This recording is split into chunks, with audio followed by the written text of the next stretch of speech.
The plight in Japan is something that you're not going to really understand what's going on externally. And some things you need to realize is, one is Japan doesn't have the social grassroots infrastructure that we have in the West. What I mean by that is, really just in the last 5 years has the idea of nonprofits actually become something that is very new idea. And there aren't nonprofits in Japan. There's very few. So everyone relies on the government and to basically provide the needs and services.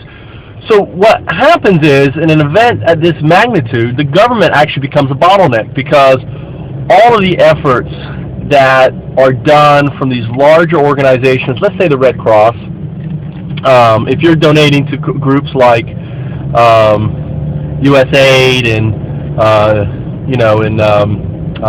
United Way, which are all going to jump on the bandwagon and help Japan, the bottom line is all of this effort and all these funds are going to basically hit the bottleneck, which is the U.S. government. Now, what do we need to do? We need to organize grassroots efforts that can actually go into communities, all right, and assist where there is need, identify the need, and provide the need, right, and allow these grassroots initiatives to actually be conduits to outside funding sources and groups. So what I'm doing with HelpJapan.co, right, HelpJapan.co, is creating that sort of grassroots conduit, where I am bringing together,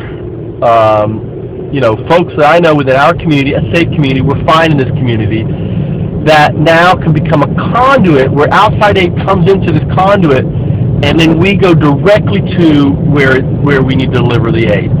So, I said this 3 days ago, right, that this bottleneck is going to happen. The news has already announced that people aren't getting food, they're not getting water, the shelters are overrun.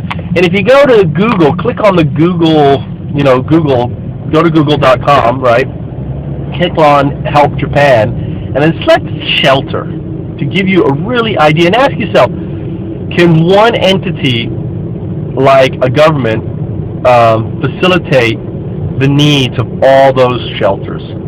And the simple answer is no. Can the Red Cross? No. Can any single organization? No.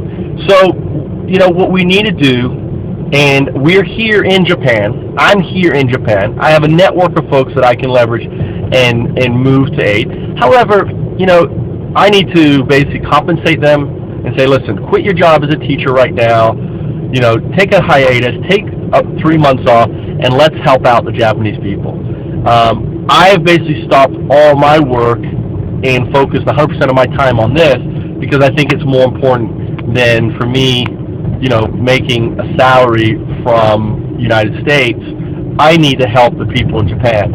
I need to help communities like mine that I'm driving through right now that are going to be last on the list, will be forgotten, and will not get the aid they require. And they will be basically standing in line with hundreds of other communities just like them. There's waiting. You're not going to hear about this crisis on the news, because Japan isn't the kind of country that's going to bitch. You don't have the open media system that you have in the States, where you have reporters going to every place complaining. Japanese people, in news, in a sense, go with the status quo. They don't want to upset the status quo, and they're not going to.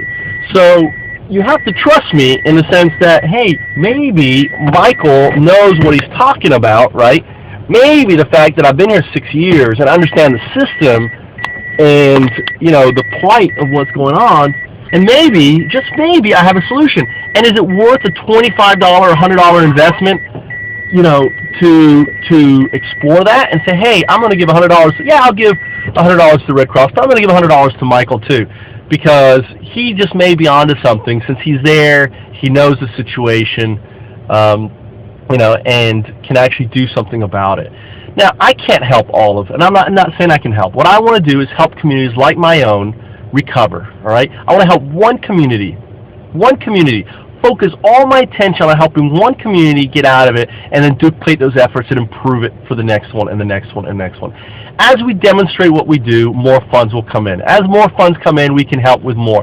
We can leverage and we can grow, helpjapan.co into an actual organization, to support not just the initiative but long-term development and of these small communities that are not going to get hit. So help me. What's $100? What is that? One night out drinking, right? Probably one night out going to a nice restaurant with a couple friends. You can really help. $100 goes a long way. It will help motivate, tweet, crowd share, crowdsource, tell others that you've invested. Helpjapan.co.